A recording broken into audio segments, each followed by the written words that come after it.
சிறப்பு செய்ய வந்திருக்கிற பிக் பாஸ் டைட்டில் வின்னர் சிறப்பு விருந்தினர் அவர்களை பற்றிய ஒரு இனிமையான காணொளி தொடர்ந்து உங்கள் முன்.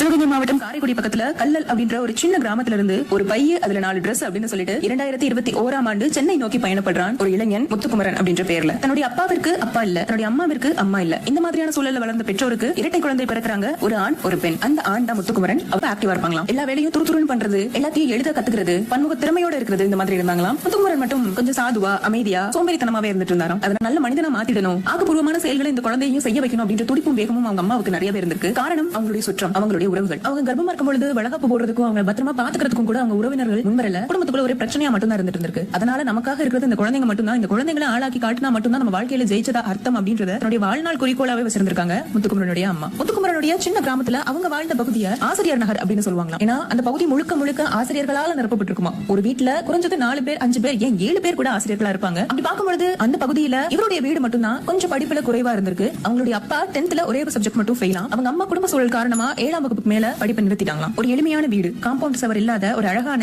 சின்ன ஓட்டு வீடு. காம்பவுண்ட் சவர் இல்லாததால அப்பப்ப நாய்க்குட்டி, பூனைக்குட்டி, ஏன் பன்னிக்குட்டி கூட உள்ள வரும், அதுகளோட நான் விளையாண்டிருக்கேன் அப்படின்னு சிலிர்ப்பா ஒரு காணொலியில பேசியிருப்பாரு. வெயில் அடிச்சாலும் உள்ள வரும், மழை பெஞ்சாலும் உள்ள வரும், கூடவே துணைக்கு பூரான் பாம்புகள் எல்லாம் கூட வரும். அந்த மாதிரி எளிமையான வாழ்க்கையில தான் தன்னுடைய வாழ்க்கை பயணத்தை அவர் தொடங்கியிருக்காரு. அம்மா 7வது தான் படிச்சிருக்காங்க அப்படின்னாலுமே வாசிப்பு மேல அவங்களுக்கு இருந்த ஆர்வமும் தகவலை தெரிஞ்சுக்கணும் அப்படின்னு அவங்களுக்கு இருந்த அந்த அறிவாற்றலும் கொஞ்சம் கொஞ்சமா முத்துக்குமரனுடைய மூளையிலேயே விதிக்கப்பட்டது அப்படின்னு தான் சொல்லணும். இன்னைக்கு முத்துக்குமரன் பேசுற சொல்ற கதைகளை விட 100 மடங்கு ஏன் 1000 மடங்கு கூட அவங்க அம்மா அவருக்கு சொல்லிருப்பாங்களாம். அவர் சின்ன வயசா இருக்கும் போது ரேடியோல நிறைய கதைகள் கேட்பாங்களாம். அந்த கதைகள் எல்லாம் கேட்டு கேட்டு முத்துக்குமரனுக்கு அப்பப்ப விளக்குவாங்களாம். செய்தித்தாள கையில கொடுத்து எழுத்து கூட்டி அந்த வயசுல இருந்தே வாசிக்க கத்து கொடுத்திருக்காங்க. நிறைய புக்ஸ் அம்மா படிப்பாங்க. அந்த புக்ஸ்ல என்னென்ன விஷயங்கள் இருக்கு, என்னென்ன கருத்துக்கள் சொல்லிருக்காங்க அப்படின்றது எல்லாத்தையுமே எனக்கு சொல்லுவாங்க. அவங்க அன்னைக்கு விதைச்ச விதை தான் இன்னைக்கு வரைக்கும் முத்துக்குமரன் அறுவடை பண்ணிட்டு இருக்காரு. அந்த சின்ன வயசுலயே 2 மேஜர் சர்ஜரியை சந்திச்சிருக்காரு. அதுக்கப்புறமா 12 வயசுல முழுக்க படுத்த படுக்கையா ஒரு வருஷம் முழுக்க கடத்திருக்காரு. அந்த ஒரு வருஷத்துல கூட கிட்டத்தட்ட 30ல இருந்து 40 புத்தகங்கள் வர அவங்க அம்மா அவருக்கு வாசிச்சு காட்டியிருப்பாங்களாம். அம்மாவும் ரொம்ப எளிமையா தன்னோட வாழ்க்கையை வாழ்ந்துடல. எப்ப பாரு அப்பா கிட்ட அடி வாங்கிட்டே இருப்பாங்க. அப்பாவுக்கு கால்ல ஆணி, வெளிநாட்டுல சம்பாதிக்க முடியாம வீட்டுக்கு திரும்பி வந்துட்டாங்க. எப்பவுமே அப்பா கிட்ட அடி வாங்கி மட்டுமே அம்மாவை பார்த்த எங்களுக்கு அப்பாவை எதிர்த்து அம்மா பேசின ஒரு நாள் ரொம்பவே ஆச்சரியமா இருந்தது. அவங்க பேசின விஷயம் கூட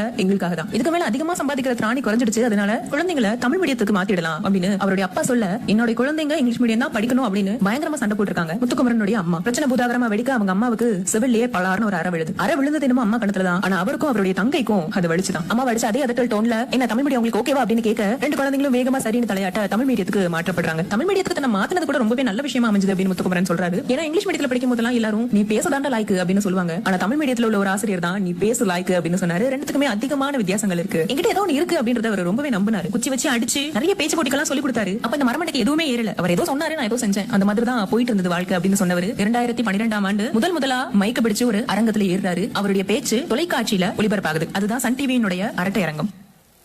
விவரம் தெரியாத காலத்துல ஏழ்மையிலையும் விவரம் தெரிஞ்ச காலத்துல இஎம்ஐலையும் வாழுகிற படைச்சவனே பார்த்து பரிதாபப்படுகிற 90s கிட்ஸ் பக்கம் வந்து பேச வந்திருக்கேன்.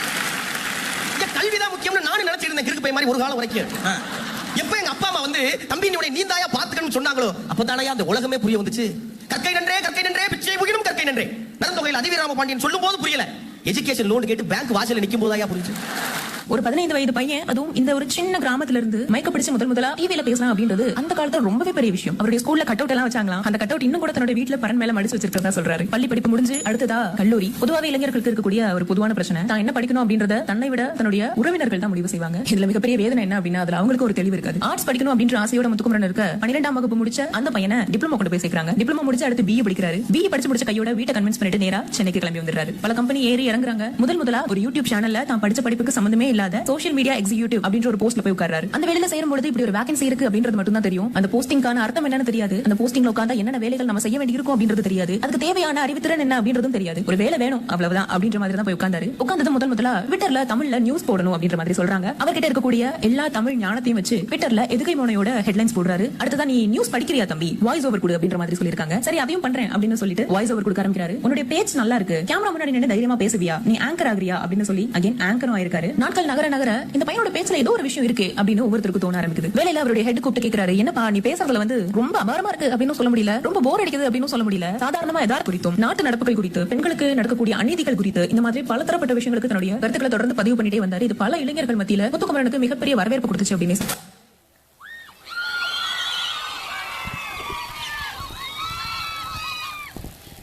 தமிழ் என் மூச்சும் தமிழ் என ஆர்த்தவர், முடிந்தவரை தமிழ் மகளை தனிமையிலே பார்த்தவர். என் மாணவ செல்வங்களே, இவர் தமிழ் படிக்காதவர், அதனால் தமிழ் இவர் காதலி. அவர் சொன்ன வாக்குமூலம், முடிந்தவரை தமிழ் மகளை தனிமையிலே பார்த்தவர். வாய் மலர்ந்தால் காற்றும் மணக்கும், கல்லும் கனியாகும், ஆய்ந்தெடுத்த சிந்தனைகள் அத்தனையும் வித்தாகும். நம் சிறப்பு விருந்தினர் அவர்களை மிகுந்த கரவொலியோடு மேடைக்கு அழைக்கிறோம்.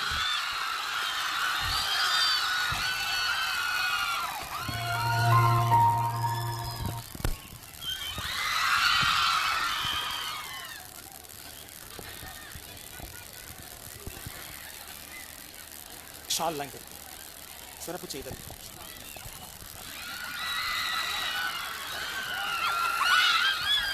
செவிகளுக்கு இன்னும் சிறிது நேரத்தில் அவர் விருந்து தர இருக்கிறார்.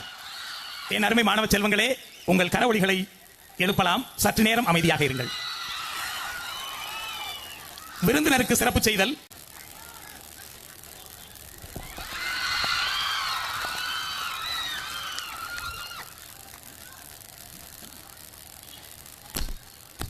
தொடர்ந்து நினைவு பரிசை கல்லூரியினுடைய செயலர்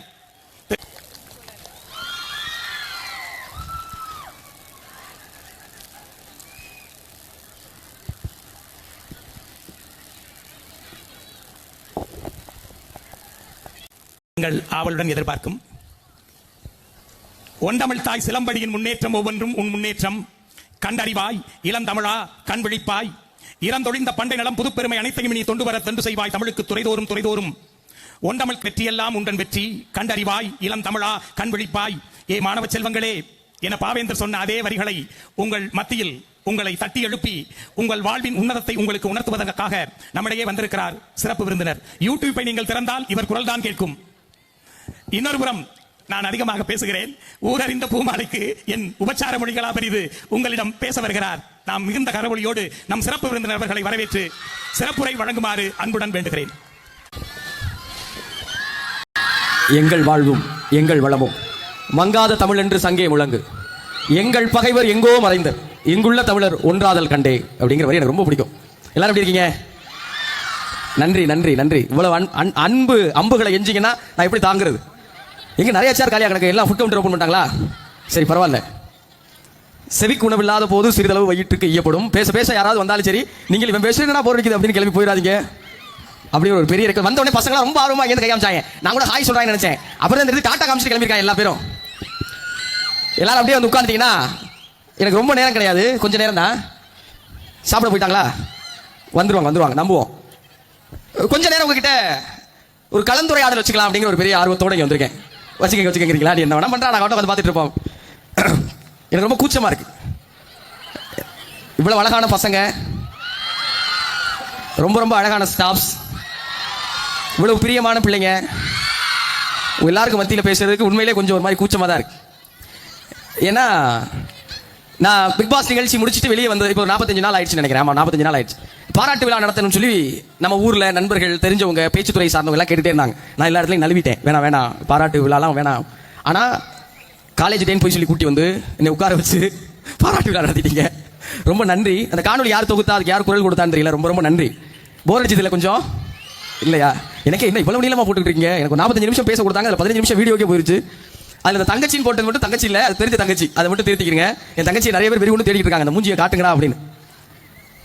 என்ன பேசணும் அப்படின்னு கேட்டிருந்தேன். ஏன்னா வெறுமனே வந்து சும்மா எதையாவது உங்ககிட்ட கதை அடிச்சுட்டு எஸ்கேப் ஆகி ஓடிட முடியாதுல்ல.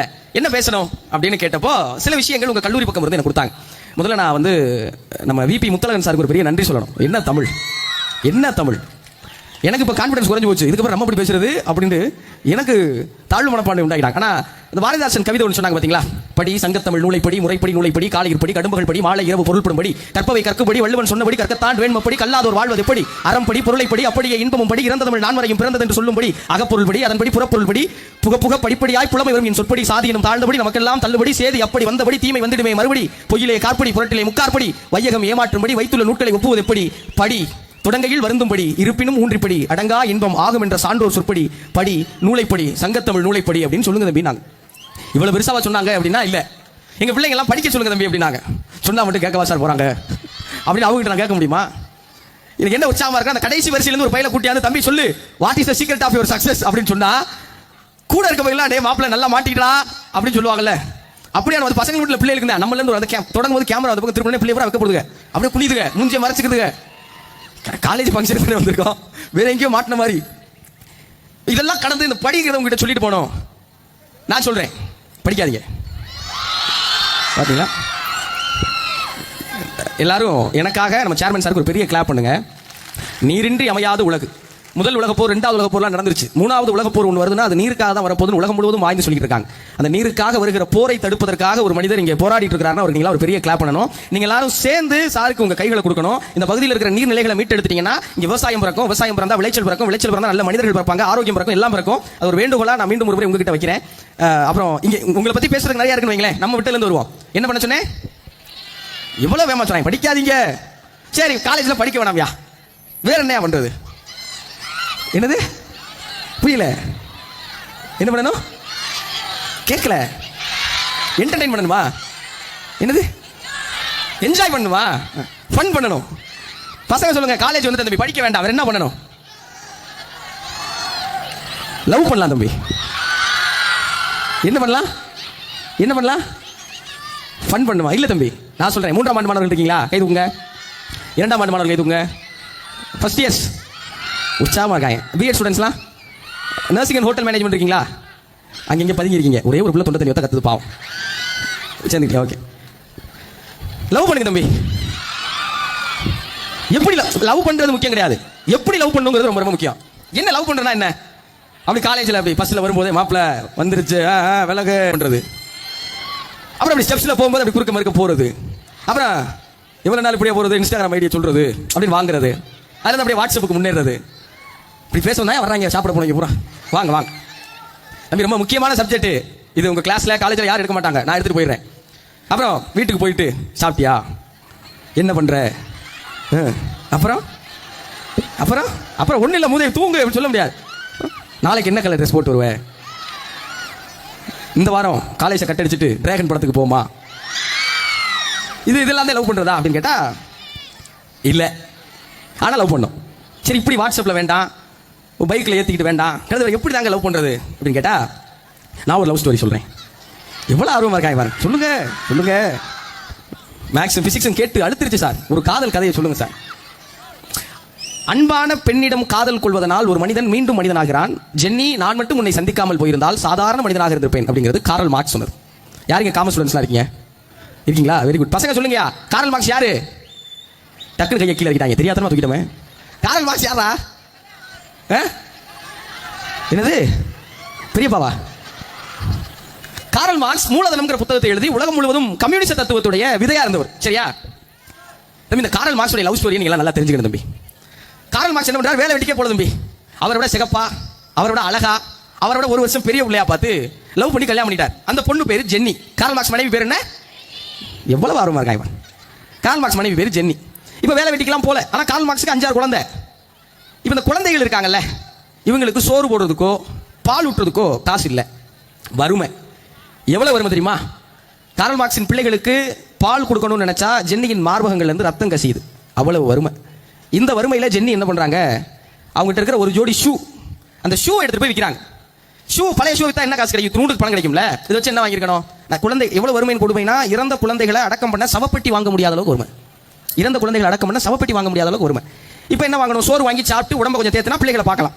இல்ல பால் வாங்கி சாக கிடக்கிற பிள்ளைகளை காப்பாற்றலாம். இல்ல முடியாம இருக்க பிள்ளைகளுக்கு மருந்து வாங்கலாம். ஜென்னி என்ன வாங்கினாங்க தெரியுமா? அந்த காசுல சுருட்டு வாங்கினாங்க. என்ன வாங்கினாங்க? சுருட்டு வாங்கினாங்க. ஜென்னி ஸ்மோக் பண்ற ஹேபிட் இருக்கிற ஆள் கிடையாது. அதை வாங்கி கொண்டே காரல் மார்க்ஸ் கிட்ட கொடுத்து எழுதுனாங்க. என்ன சொன்னாங்க? எழுது, நீ எழுது அப்படின்னு. பிள்ளைகள் சாக கிடந்த போதும் ஷூவை வித்து சுருட்டு வாங்கி காரல் மார்க்ஸ் கொடுத்ததுனால தான் காரல் மார்க்ஸ்ங்கிற பேரை இத்தனை ஆண்டுகள் கழித்து இங்கே நான் உச்சரிச்சிட்டு இருக்கேன். ஜென்னி கிட்ட கேட்டாங்க, நீங்க எவ்வளவு நேசிக்கிறீங்க காரல் மார்க்ஸ் அப்படின்னு கேட்டாங்க. அப்ப ஜென்னி சொல்றாங்க, எனக்கு அடுத்த ஜென்மத்தின் மேல நம்பிக்கை இல்லை. ஆனா ஒருவேளை அடுத்த ஜென்மம்னு ஒன்று இருந்தா அதிலும் நான் காரல் மார்க்ஸின் காதல் மனைவியாக இருக்க வேண்டும். அப்போதும் இதே வறுமை இருக்க வேண்டும். அப்போதும் நான் அவனை இதே அளவு காதல் செய்ய வேண்டும்னு சொன்னாங்க. இது மாதிரி ஒரு லவ் ஸ்டோரி நமக்கு வரும்னா பண்ணுவோம். இல்லைண்டா வேணாம். இல்லைன்னா வேற ஆள் லவ் பண்ணோம். இல்லைன்னா யார் லவ் பண்ணோம்? வேற ஆள் லவ் பண்ணோம். தம்பி, பாப் மார்லி யாருக்கெல்லாம் தெரியும்? தெரியுமா? எவ்வளவு உற்சாகமா இருக்காங்க. இவர் அங்கிருந்து 2 கையும் தூக்குறான். பொம்பளை பிள்ளைங்க என்ன பசங்களுக்கு எந்த மாதிரியான ஒரு காதலி வேணும்னு சொல்லிட்டேன். ஞாபகம் இருக்கா? என்ன மாதிரியான கேர்ள் ஃப்ரெண்ட் இருக்க கூடாது? டேய், என் பர்த்டே வருது, 16 Pro Max வாங்கி கொடு, டைரி மில்க் வாங்கி கொடு, அதை வாங்கி கொடு, இதை வாங்கி கொடு, பைக் வாங்கின மட்டும் ஒன்னா போகும். இந்த மாதிரி பிள்ளை நீ வறுமையில் இருக்கும்போது உனக்கு சுருட்டு வாங்கி கொடுக்க வேண்டாம். பேடா வாங்கி கொடுக்குற மாதிரியான பிள்ளையா இருந்தாலும் காதலிக்கணும். அப்படி பிள்ளை இது வரைக்கும் நீ பார்த்துக்க மாட்டேன், பார்க்கவும் முடியாது. அதனால என்ன பண்ணிருக்க? இது வரைக்கும் இருக்கிறதெல்லாம் கத்திரிச்சு விட்டு அடுத்து என்ன சொல்றேன்னு கேட்க கவனமா இருக்க. பிள்ளைங்க எந்த மாதிரியான காதலை தேர்ந்தெடுக்கணும்னு சொல்லிடுறேன். பாப் மார்லின்னு ஒருத்தர் கேள்விப்பட்டிருக்கீங்களா? பாப் மார்லி ஒரு பெரிய பாடகர். பாப் மார்லி ஒரு கேள்வி எழுப்புறாரு இந்த உலகத்தை பார்த்து. யாராவது பதில் சொல்ல தயாராகிக்கங்க. ஒரு பெண்ணின் உடலில் அழகான வளைவு எதுன்னு கேட்கிறார். ரொம்ப வக்கிரமான கேள்வி, அவங்களுக்கு தெரியலாம். ஒரு பெண்ணின் உடலில் மிக அழகான வளைவு எதுன்னு பாப் மார்லி கேட்கிறார். எதுன்னு சொல்லுங்க?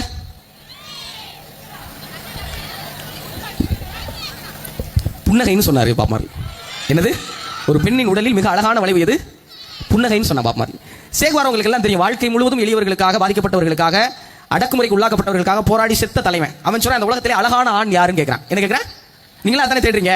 ஒரு அழகான பையன் கிடைச்சிட்டா, பால் போலே 16 எனக்கு ஒரு பாய் ஃப்ரெண்ட் வேணும். எந்த மாதிரி பாய் ஃப்ரெண்ட் வேணும்? அழகான ஒரு பையன் வேணும். அவன் நல்லா உயரமா இருக்கணும். இந்த பிக் பாஸ்ல தான் எங்க பிள்ளைலாம் கேட்டுச்சு, ஏன்னா கண்டஸ்டன் பூரா அப்படி கன்றாவியா இருக்கீங்க, ஹைட்டா சிகப்பா தாடியோட யாராவது வந்தா நல்லா இருக்கும் அப்படின்னாங்க. பார்த்தா ராணுவ இறக்கி விட்டாங்க, எல்லாம் தெரிஞ்சுட்டாங்க. அப்படி ஒரு பையன் வேணும், அழகான பையன். அழகான பையன் யாருங்கிறதுக்கு சில குவாலிஃபிகேஷன்ஸ் வேணும்ல. அது சேகுவார சொல்றாரு. நல்லா கவனிச்சுக்கோங்க பிள்ளைங்க, ரொம்ப ஆழமா கவனிச்சுக்கோங்க. நிச்சயமா சொல்றேன், நீங்க எல்லாருமே காதல் திருமணம் தான் பண்ணணும். நான் எல்லாத்தையும் ரொம்ப ஹம்பிள் ரிக்வெஸ்டா கேட்கிறேன். எல்லாரும் காதல் திருமணம் பண்ணணும். எப்படிப்பட்ட காதல் திருமணம் இருக்குங்கிறத முடியும்போது சொல்லிடுறேன். அந்த எப்படிப்பட்ட ஆணை நீங்க தேர்வு எடுக்கணும்னு சொல்லுங்க. இப்போ பசங்க குவாலிஃபிகேஷன் கேட்டுருங்க. ரொம்ப முக்கியமான இடம். சாப்பிட போனேன் பூரா வந்துட்டான், அங்கே ஒருத்தன் சாப்பிட்டுட்டே சொல்லுங்க, நல்ல சப்ஜெக்டா இருக்கு. ஒரு பெண் யார் முன்பாக வெட்கமின்றி நடனமாடுகிறாளோ, பயமின்றி பாடுகிறாளோ, சுதந்திரமாக பேசுகிறாளோ, இதற்கெல்லாம் தகுதியானவன் தான் அழகான ஆண் அப்படின்னு சேகுவார் சொல்றார். ஒரு பெண் எப்ப வெக்கம் இல்லாம ஒரு ஆண் முன்னாடி ஆட முடியும்? இப்ப காலேஜ் ஃபங்க்ஷன் ஆடுறதுலாம் வேற. ஒரு ஆண் முன்னாடி தனிமையில ஒரு பெண் எப்ப ஆடுவா? அவன் தப்பா பார்க்க மாட்டாங்கிற நம்பிக்கை இருந்தா ஆடுவா. சரியா? கண்ணை தவிர அந்த பையன் வேற எங்கேயும் பார்க்க மாட்டான்னு தெரிஞ்சா அந்த பொண்ணு சுதந்திரமா ஆடுவா. எப்ப பாடுவா? இவன் நம்மளை கேலி செய்ய மாட்டாங்கிற நம்பிக்கை பிறக்கும்போது பயப்படாம பாடுவா. எப்ப சுதந்திரமா பேசுவா? இவன் நம்மளை கேரக்டர் அசாசினேட் பண்ண மாட்டான், நம்மளை ஜட்ஜ் பண்ண மாட்டாங்கிற நம்பிக்கை கிடைக்கும் போது ஒரு பெண் என்ன பண்ணுவா? ஒரு பையன் முன்னாடி ஆடுவா. அப்படி எல்லா விதத்திலும் உங்களுக்கு நம்பிக்கை கொடுக்குற ஒரு ஆண் கிடைச்சான்னா அவனை நீங்க நேசிக்கலாம். அது வரைக்கும் வேற ஒரு ஆளை லவ் பண்ணணும். அது வரைக்கும் என்ன பண்ணணும்? வேற. சரி, இப்போ பையன்கிட்டையும் சொல்லிட்டேன் வேற ஒரு ஆளை லவ் பண்ணணும், பிள்ளைகள்ட்டையும் சொல்லிட்டேன் வேற ஒரு ஆளை லவ் பண்ணணும். அந்த ஆள் யார்? உங்க டீச்சர்ஸா? தம்பி, நம்ம எல்லாத்தையும் ஒரு கெட்ட பழக்கம் இருக்கு. நம்ம ஒரு நாளைக்கு அதிகம் பார்க்குற பொருள் எது? டீச்சரா? வேதனையோட சொல்றேன், எங்க ஹெச்ஓடி தான் ரொம்ப நேரம் பார்க்க வேண்டியதா இருக்கு. பொருள் கேட்டேன். பொருள் எந்த பொருளை? ஒரு நாள் மொபைல் போனா, மொபைல் போன்லயுமே முக்கியமான ஒரு விஷயம் இருக்கு. என்னது? கண்ணாடி. என்னது? நான் கண்ணாடியை பார்க்க மாட்டேன் யாராவது பொய்யா கை தூக்க பார்க்கலாம்? கண்ணாடியை பார்க்க மாட்டேன் பொய்யா கை தூக்கன்னு சொன்னதுக்கு அப்புறம் பின்னாடி 4 பேர் தூக்குறான் பாரு. அவனுக்கு ஏதாவது சொல்லி கையை தூக்கிடணும். இந்த கண்ணாடியை பார்க்கும்போது மனசு ஒரு நின்று இருந்த நடந்து போயிட்டே இருப்பான். திடீர்னு பார்த்தா அழகாத்தான் இருக்கும் முருகையா, கருப்பா இருந்தாலும் கலையாத்தனமையா இருக்கும். குள்ளமா இருந்தாலும் கியூட்டா இருக்கும்டா அப்படி சொல்லிட்டு அப்புறம் லைட்டா யோசிப்போம். இந்த சுருள் முடிக்கு பதிலாக கொஞ்சம் கோர முடி இருந்தா நம்ம தான் அடுத்து ஷாருக் கான் மாதிரி. மூக்கு கொஞ்சம் சப்பை இல்லாம நீளமா இருந்திருக்கலாமோ, இந்த லிப்ஸ் மட்டும் கொஞ்சம் சின்னமா இருந்திருக்கலாம், கண்ணு கொஞ்சம் பெருசா இருந்தா இன்னும் கியூட்டா இருந்திருக்கும், ரீல்ஸாவது போட்டுருக்கலாம். இது பூரா வருது இல்ல கண்ணாடி பார்க்கும்போது. அப்துல் கலாம் தான் சொல்றாரு, தம்பி if you want to be handsome, ஹேண்ட்ஸம்ங்கிறத ஒரு ஆண் பாலை குறிக்கிறாரு, நீங்க பெண் பாலை எடுத்துங்க. If you want to be handsome give your hands to some who need help அப்படின்னு சொல்றாரு. நீங்க எப்போ அழகானவங்களா இருப்பீங்களா? யாராவது ஒருத்தர் தேவைப்படுறவருக்கு கை கொடுத்தீங்கன்னா நீங்க எப்படி ஆயிருவீங்க? அழகான திணைத்துணையாம் நன்றி செய்யணும் பனைத்துணையாய் கொள்வர் பயன்படுவர். யாராவது ஒரு சின்ன உதவி செஞ்சாலும் நீங்க லவ் பண்ண வேண்டிய ஆள் யாரு? கண்ணாடியில பாக்குற அந்த முகரக்கட்டை. எது கண்ணாடியில பாக்குற நம்ம முகரக்கட்டை. இதைவே பாக்குறது அப்படின்னு நினைச்சீங்கன்னா நம்மளே பார்க்கல, வேற பார்க்க மாட்டேன். தம்பி self love is the best love in the universe. எனக்கு உங்களோட ஒரு 5-6 வயசு தான் பெரிய பையன் நான்.